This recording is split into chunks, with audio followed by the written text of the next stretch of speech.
మనము తెలుసుకున్నప్పుడు లేక చాలా విషయాల్లో మనము ఎరిగి ఉన్నాం. మరి ఏమిటి అనంటే, ఈ లోకంలో ప్రధానమైన మరి కొన్ని ఏమంటారంటే మనకి ఆహ్, నేనంటాను కొన్ని పోరాటాలు. మరి ఆ పోరాటంలో మనము సాగుతున్నటి వారుగా మనము ఉంటామని తెలియజేయబడుతుంది. ఏంటి పోరాటం అనేది మనం చూసినప్పుడు చాలా సందర్భాలలో మనం జ్ఞాపకం చేసుకోవాలి. ఈ లోకంలో ఎక్కువ మరి ప్రతి దానికి కూడా మనం ఒక పోరాడవచ్చు వారుగా ఉన్నాం. ప్రతి దానికి కూడా ఒక పోరాడేటువంటి వారుగా మనం కనపడుతుంది. మరి కుటుంబం పోరాటం. చాలా మంది కుటుంబంలో పోరాడుతూ ఉన్నారు. మన కొరకు మన యొక్క దేశ క్షేమము కొరకు మరి సైనికులు బార్డర్‌లో పోరాడుతూ ఉన్నారు. అంటే ఈరోజు మనం జ్ఞాపకం చేసుకుంటే అంతా కూడా ఈ లోకంలో ఒక పోరాటం. ఈ పోరాటముల నుండి మనం ఎలా విడుదల పొందాలి? లేకపోతే ఎవరు మన కొరకు పోరాడారు? ఎందుకు? అనే మాటలు కొన్ని మీకు ఈరోజు జ్ఞాపకం చేస్తా. అసల మన పోరాటం ఏమిటి? మనం పోరాటం ఏమిటి? అనే మాట మీకు నేను కొన్ని మాటలు ఈ ఉదయకాల సమయంలో జ్ఞాపకం చేస్తా. యోధా యోధా పత్రికలో చక్కటి మాట ఉంటది. యోధా పత్రిక 1వ అధ్యాయము 3వ వచనములో మంచి మాటలు అక్కడ రాయబడి ఉన్నాయి.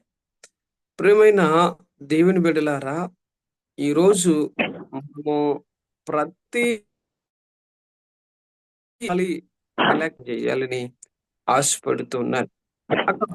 ప్రియులారా ప్రియులారా మనందరికీ కలిగే రక్షణ గూర్చి మీకు రాయవలనని విశేష శక్తిని గలవాడని ప్రయత్నం పడుతుండగా పరిశుద్ధులకు ఒక్కసారి అప్పగింపబడిన బోధ నిమిత్తము మీరు పోరాడవలనని మిమ్మల్ని వేడుకొనుచు మీకు రాయవలసి వచ్చెను. రైట్. మన పోరాటం ఏమిటి అనంటే మొదటి మాట, బోధ నిమిత్తము పోరాడవలసినటువంటి వారమై ఉన్నాం. దేవుని వాక్యమును గురించి పోరాడబడవలసినటువంటి వారుగా మనం ఉన్నాం. ఈరోజు ప్రియమైన దేవుని బిడ్డలారా, మనకి అన్నిటికన్నా ప్రాముఖ్యమైన పోరాటం ఏమిటనంటే బోధ నిమిత్తమై. బోధ అనగా క్రీస్తు యేసును గురించిన వాక్యం. ఈ వాక్యములో నుండి అనేకమైన విషయాలను మనం జ్ఞాపకం చేసుకోవాలి. ఈ వాక్యములో నుండి అనేకమైన సత్యమైన విషయాలను మనము గ్రహించగలగాలి. నీకు పోరాటము ప్రియమైన దేవుని బిడ్డలారా, క్రీస్తు యేసుని గురించిన ఆ వాక్యములో నుండి మన పోరాటం ఉండాలని ప్రభువు వారు తెలియజేస్తారు. కనుక నీ పోరాటం ఏమిటి అనంటే క్రీస్తు వాక్యం.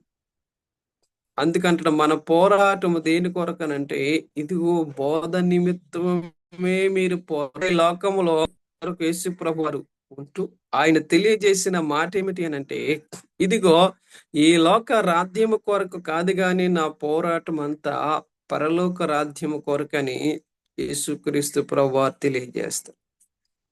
నా ప్రియ సహోదరులారా, దేవుడు వాక్యం మనకు చెప్తూ ఉంది, మన యొక్క పోరాటం ఏమిటి అనంటే క్రీస్తు యేసుని గురించిన పోరాటం అయి ఉండాలి. అందుకే ఆ పోరాటం ఏమిటి అంటే దేవుని వాక్యము.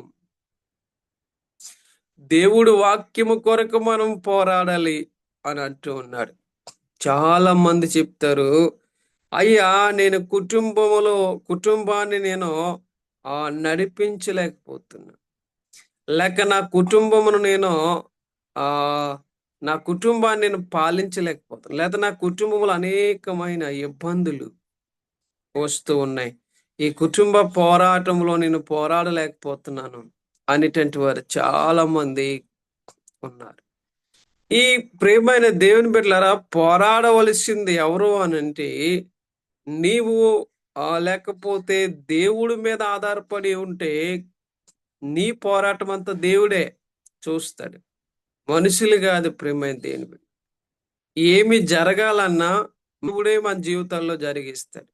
అలాగని ప్రియ సహోదరి సహోదరుడా, మన పోరాటం అంతా కూడా దేవుని వాక్యం కొరకు ఉండాలి. ఈ లోకంలో ఏమైపోద్దో, ఎప్పుడు ఏమైపోద్దో, లేకపోతే ఏమైపోతామో అనేది అనుకునే కంట మనము నీ బోధ నిమిత్తం నీ పోరాటం ఉంటే తర్వాత ఏం జరగాలని దేవుడే మనకి నేర్పిస్తాడు.